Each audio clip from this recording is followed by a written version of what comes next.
तर नमस्कार मित्रांनो, आपण आता ट्रान्सफॉर्मरची क्वेश्चन सिरीज बघणार आहे. तर क्वेश्चन सिरीजमध्ये नंबर ऑफ क्वेश्चन्स आपण आधी सुद्धा घेतलेले आहेत, जी युट्यूबला सिरीज अवेलेबल आहे. तर आपली स्पेशल सिरीज ट्रान्सफॉर्मरवरची सुरू होते. क्वेश्चन नंबर त्यामध्ये नंबर ऑफ क्वेश्चन्स घेतलेले आहेत. तर आपण क्वेश्चन 1 बाय 1 बघूयात. तर question number 1 is on your screen now. Question number 1 is that secondary voltage is 3 times that of the primary voltage. If primary voltage is 150 volt, find the secondary voltage. ठीक आहे, secondary voltage आपल्याला दिलंय 3 times that of the primary voltage. Primary voltage 150 दिलंय, तर secondary voltage काढायचं. तर secondary voltage काय असेल बरं? Secondary voltage 3 into 150 equals to 450 volt. तर आता तुम्ही म्हणलं एवढा इझी क्वेश्चन काय घेतला? ठीक आहे, तर या क्वेश्चन मधून आपण आता नंबर ऑफ क्वेश्चन बनवणार आहे. या क्वेश्चन मधून मला सांगा टर्न्स रेशो काय असेल? What will be the turns ratio?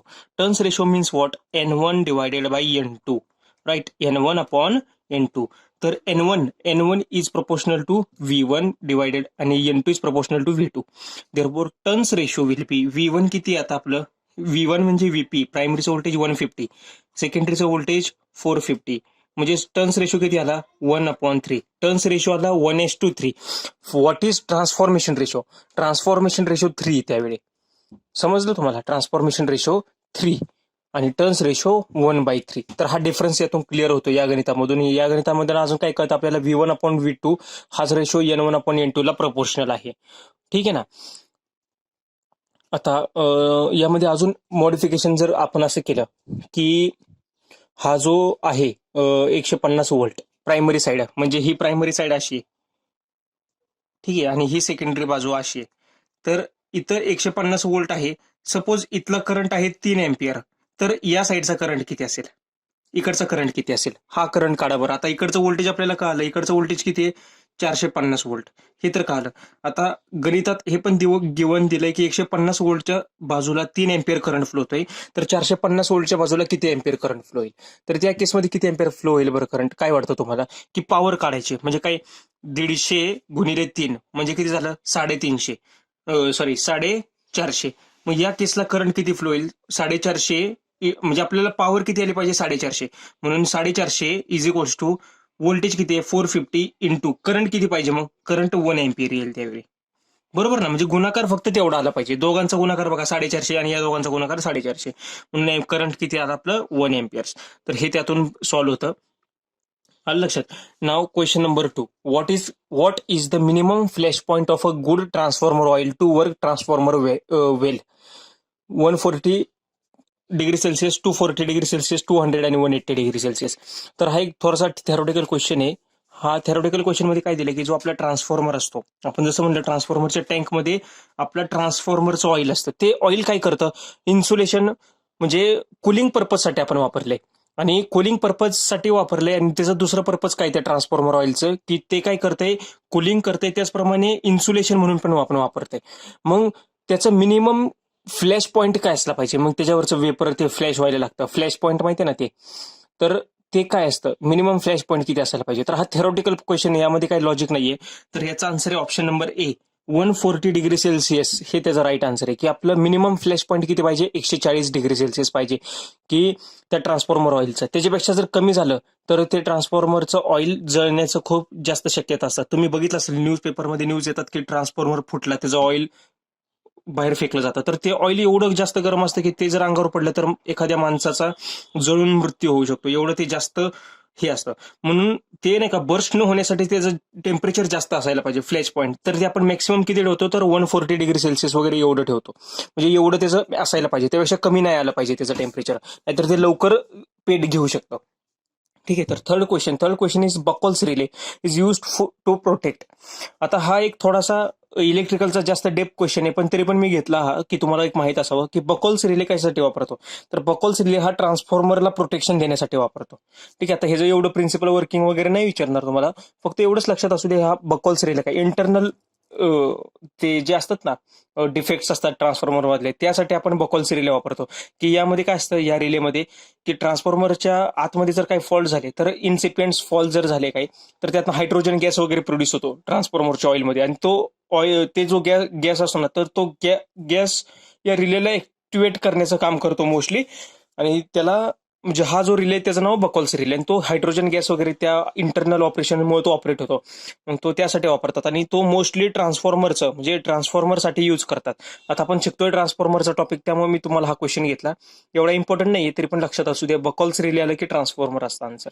ठीक आहे. नाव question number 4. What is question number 4? Transformer has primary voltage V1 and flux phi.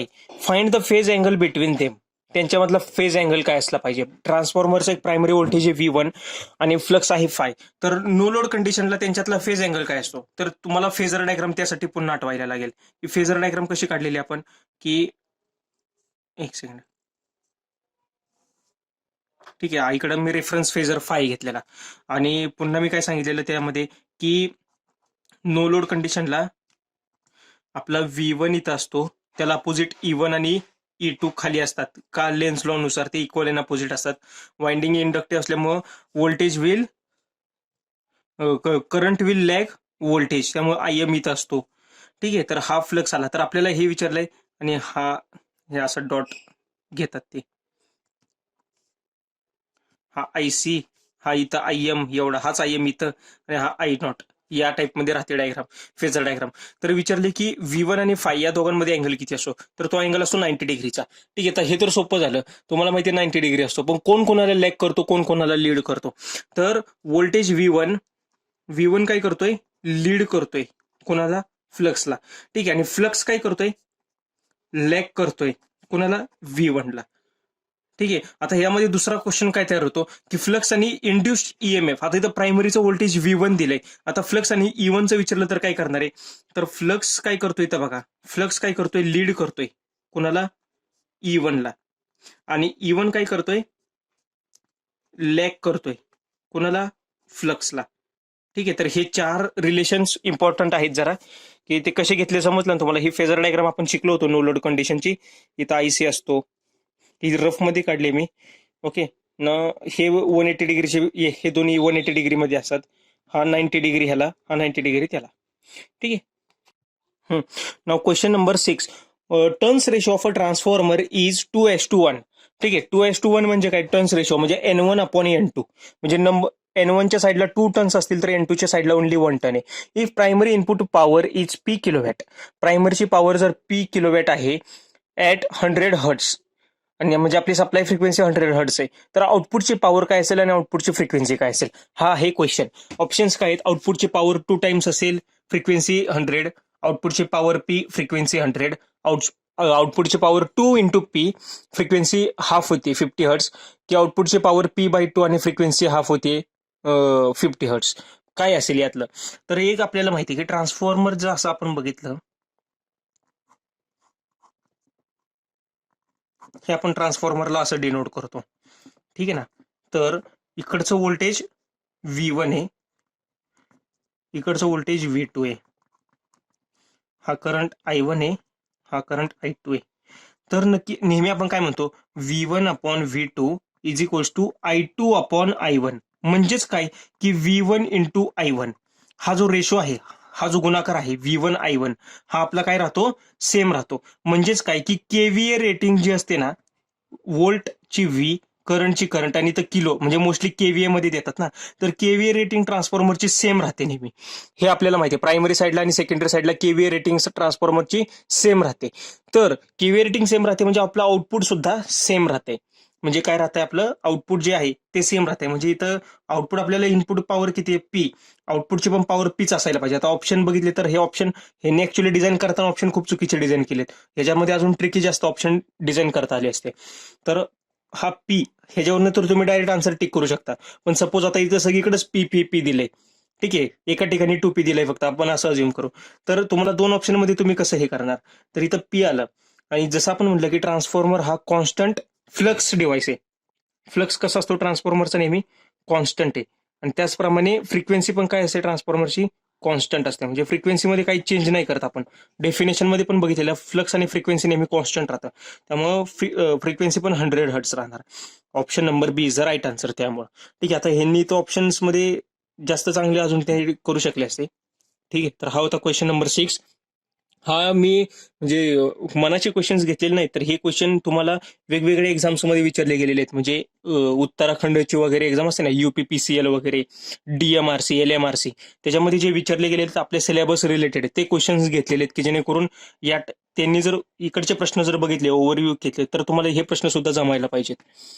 आणि क्वेश्चन नंबर 7, ठीक आहे, तर हा एक प्रश्न खूप चांगला आहे. In transformer copper losses 100 watt, कॉपरचे लॉस 100 वॅट दिलेत, आयर्न लॉसेस 50 वॅट दिलेत ऍट फुल लोड. म्हणजे ज्यावेळी फुल लोड असतं ट्रान्सफॉर्मरला आपण 100% लोड देतो, त्यावेळी कॉपरचे लॉस 100 वॅट 1000 वॅट होत आहेत आणि आयर्न लॉसेस हे 500 वॅट होत आहेत.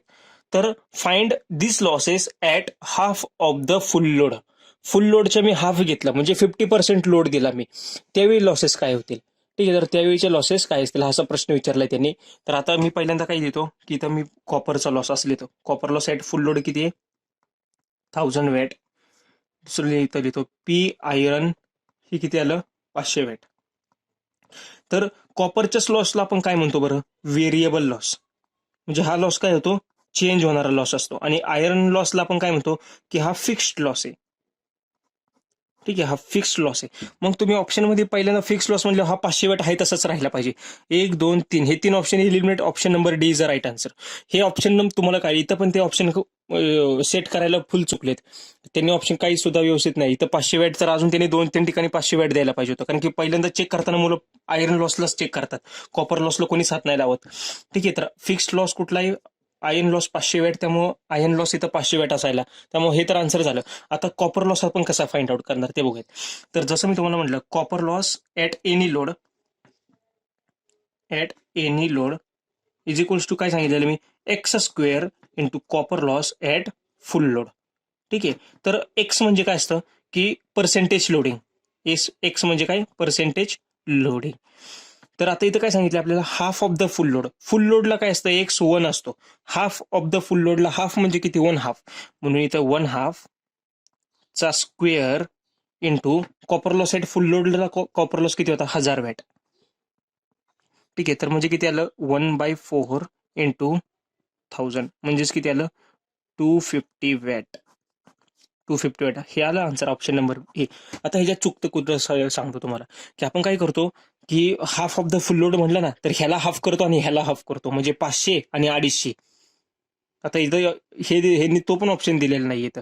ठीक आहे, 500 आणि 250 हे आपण बघतो, तर ते ऑप्शन चुकीचं, म्हणजे ते आन्सर आपलं चुकीचं. मग काय होतं, तुम्हाला एक माहिती आहे, तुम्हाला एक माहिती असायला हवं की आयर्न लॉस कॉन्स्टंट असतो, मग ते वाले ऑप्शन साईडला काढायचे. मग कॉपर लॉसला आपलं काय होतं की हाफ लोड म्हटल्यावर आपण लगेच 1000चा 500 बघतो कुठे हाफ करून, तर तसं नसतं होत. तर त्यामध्ये काय असतं, x² PCU फुल लोड हा फॉर्म्युला इम्पॉर्टंट आहे, म्हणजे त्याच्या 4 पट खाली जाणार ते, म्हणजे 250 वॅट हे आन्सर आहे त्याचं.